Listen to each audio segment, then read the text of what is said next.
इस वीडियो में सीखते हैं कि आप सिंस को कैसे इस्तेमाल करते हो। देखो ये जो वर्ड सिंस है ना, ये क्या है? ये एक प्रपोजिशन का भी काम करता है और ये एक कंजंक्शन का भी काम करता है। तो अगर जब आपको स्ट्रक्चर पता होगा तभी आप इसको सही यूज़ करोगे। अब हम देखते हैं इस वीडियो में कि पहले सिंस को हम प्रपोजिशन की तरह कैसे इस्तेमाल कर सकते हैं। रिमेंबर वन थिंग, सिंस क्या करता है? टाइम बताता है। टाइम भी बिल्कुल एग्जैक्ट टाइम बताता है, ठीक है। सिंस का इस्तेमाल एज अ प्रपोजिशन आप कहाँ करते हो? प्रेजेंट परफेक्ट, पास्ट परफेक्ट के टेंसेज में या फिर परफेक्ट कंटिन्यूअस के टेंसेज में। अब मैं यहाँ पे एक सेंटेंस लिख रही हूँ, he has been crying since morning. वो कब से रो रहा है? वो सुबह से रो रहा है। तो यहाँ पर ही हैज़ बीन क्राइंग, ये क्या है? ये क्लॉज है।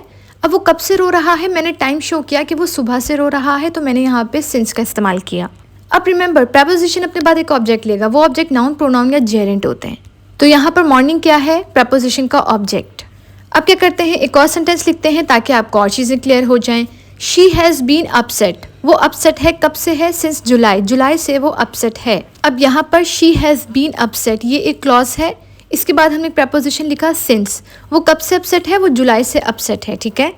अब आप यहाँ पे फॉर का इस्तेमाल नहीं कर सकते हो। देखो रिमेंबर वन थिंग, फॉर का इस्तेमाल आप कहाँ करोगे? फॉर भी प्रपोजिशन की तरह काम करेगा, ठीक है, बट ये बात करता है ड्यूरेशन की। ये एग्जैक्ट टाइम नहीं बताता। जैसे आपको कहना हो 7 घंटे से, 2 दिनों से, 3 महीने से, 2 महीने से, या आपको कहना हो 1 साल से। अब यहाँ क्या है? यहाँ ड्यूरेशन है तो फॉर का इस्तेमाल करो। एग्जैक्ट टाइम हो तो सिंस का इस्तेमाल करना होगा आपको।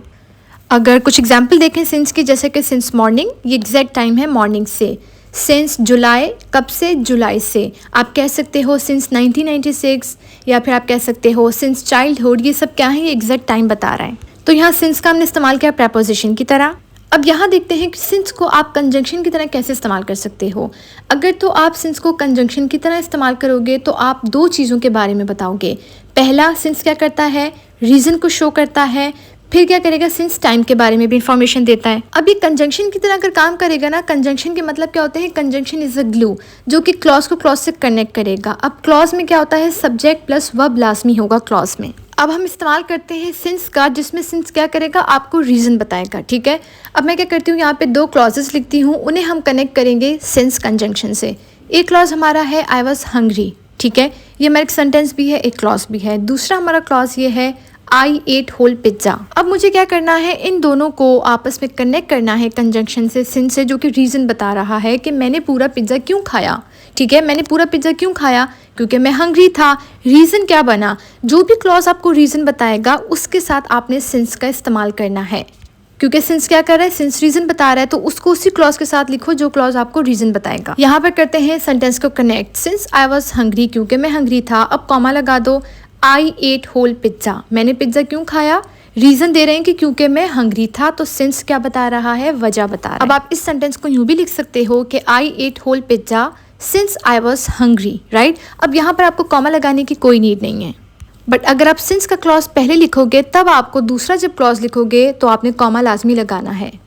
ओके, अब एक और एग्जाम्पल भी देखते हैं ताकि चीज़ें और क्लियर हो जाएं। सिंस आई वॉज इल, क्योंकि मैं बीमार था। I didn't go to school, उसी वजह से मैं स्कूल नहीं जा सका। तो मैं स्कूल क्यों नहीं गया? क्योंकि मैं बीमार था। तो आई वॉज इल क्या है? रीज़न है, तभी हमने यहाँ पे सिंस का इस्तेमाल किया रीज़न बताने के लिए। एक और सेंटेंस क्या है? I want to marry you, मैं तुमसे शादी करना चाहता हूँ क्योंकि मैं तुम्हें पसंद करता हूँ। तो why do I want to marry you, क्योंकि मैं आपको पसंद करता हूँ, ठीक है। रीज़न क्या बना? बिकॉज आई लाइक यू, या since I like you I want to marry you. तो यहाँ सिंस ने क्या किया? एक कंजंक्शन की तरह काम किया और वजह बताई, रीज़न बताया। अब देखते हैं कि सिंस को आप एज अ कंजंक्शन कैसे यूज़ करोगे, बट आप यहाँ पर टाइम बताओगे। तो क्या करेंगे? कंजंक्शन क्या करता है? 2 क्लॉजेस को आपस में कनेक्ट करता है। अब हम 2 क्लॉजेस को कनेक्ट कर देंगे सिंस से। अब यहाँ पे सिंस टाइम बताएगा, ठीक है। अब मैं क्या करती हूँ, remember one thing which is very important. आपने क्या करना है? 2 क्लॉजेस में से एक क्लॉज को लाजमी पास्ट सिंपल में लिखना है।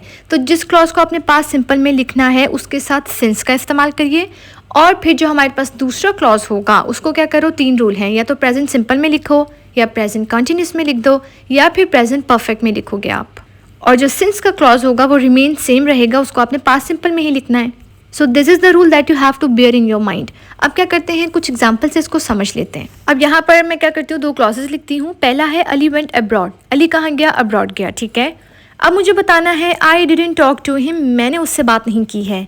अब इन दोनों को मुझे कनेक्ट करना है और बताना है मैंने कब से अली से बात नहीं की, जब से वो अब्रॉड गया है। अब क्या करते हैं, इन दोनों को कनेक्ट करने की कोशिश करते हैं। ओके, अब देखो दो क्लॉजेस में से पहला काम कौन सा हुआ? फर्स्ट एक्शन ये था कि वो अब्रॉड गया। उसके बाद क्या हुआ? मैंने उससे बात नहीं की। तो जो फर्स्ट एक्शन था उसको आप किस में लिखोगे? पास्ट सिंपल में। तो यहाँ हमने जो फर्स्ट एक्शन था उसको पास्ट सिंपल में लिखा। अब दूसरा क्लॉज क्या है? I didn't talk to him. मैंने उससे कब से बात नहीं की? जब से वो अब्रॉड गया है। But according to the rule मैं क्या करूँगी? अपने टेंस को लिखूंगी प्रेजेंट परफेक्ट में। तो हमारा पूरा सेंटेंस बनेगा since Ali went abroad I haven't talk to him. जब से अली अब्रॉड गया है मेरी उससे बात नहीं हुई या मैंने उससे बात नहीं की।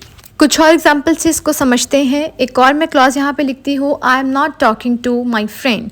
मैं उससे बात नहीं कर रही।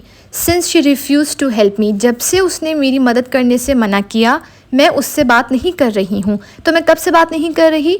जब से मेरी दोस्त ने मना किया मेरी हेल्प करने से। तो यहाँ पे सिंस ने क्या किया? टाइम के बारे में बताया। तो पहला काम क्या हुआ? पहले मेरी दोस्त ने हेल्प करने से मना किया तो हमने क्या किया? उस क्लॉज को पास्ट सिंपल में लिख दिया और जो दूसरा क्लॉज था उसको प्रेजेंट कंटिन्यूअस में लिख दिया। एक और एग्जाम्पल से समझते हैं। सेंटेंस यहाँ पे लिख रही हूँ, ही हैज़ बीन सैड। वो कब से उदास है? जब से। Since she refuse to marry him. जब से उसने क्या किया? उससे शादी करने से इनकार किया, वो तब से उदास है। तो यहाँ हमने टाइम बताया, सिंस का इस्तेमाल किया। Another example we have is, okay, since you helped me, जब से तुमने मेरी मदद की है, ठीक है। Since you helped me, I have been in love with you. मैं तुमसे प्यार में हूँ। कब से हूँ? जब से तुमने मेरी मदद की है। पहला एक्शन क्या हुआ? पहले एक्शन हुआ उसने मेरी मदद की, तब से मैं क्या हूँ? मोहब्बत में हूँ या मैं प्यार में हूँ। तो हमने दूसरे क्लॉज को किस में रखा? हमने दूसरे क्लॉज को रखा प्रेजेंट परफेक्ट में। और जो एक्शन पहले हुआ उसको हमने किसके साथ लिखा? सिंस के साथ, पास्ट सिंपल में। एक और सेंटेंस लिखते हैं ताकि चीज़ें और क्लियर हो जाएं। Okay, so the next sentence is, he is not talking with us या टू अस। अब वो हमसे कब से बात नहीं कर रहा? जब से उसने एग्जाम को पास किया है, ठीक है। तो he is not talking to us ever since he pass the exam. पहले एक्शन क्या हुआ? पहला एक्शन था कि उसने टेस्ट को पास किया, उसके बाद से, तब से वो हमसे बात नहीं कर रहा है। तो जो पहला एक्शन हुआ उसको हमने किस में लिख दिया? पास्ट सिंपल में। अब एवर सिंस कुछ नहीं है, ये सिर्फ एक एम्फेसिस डालने के लिए हमने एवर का इस्तेमाल किया है। नाउ आई रियली होप कि आपको पता चला होगा कि किस तरीके से हम सिंस का इस्तेमाल कर सकते हैं बिल्कुल राइट वे में। ये एक प्रेपोजिशन भी है और ये कंजंक्शन का भी काम करता है। अगर तो ये कंजंक्शन का काम करेगा तो दो तरीके से फंक्शन को परफॉर्म करेगा, रीजन भी बताएगा और टाइम भी बताएगा। I really hope you like the video. Now all you have to do is just to subscribe my channel for more informative videos.